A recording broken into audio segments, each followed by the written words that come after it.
తెల్లవారే వెలుగు రేఖలా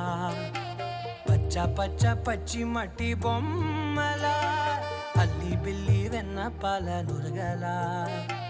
అచ్చ తెలుగు ఇంటి పూల కొమ్మలా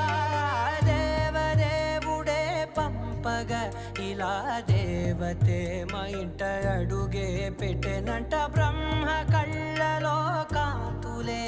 మా అమ్మలా మా కోసం మళ్ళీ లాలి పాడేనంట.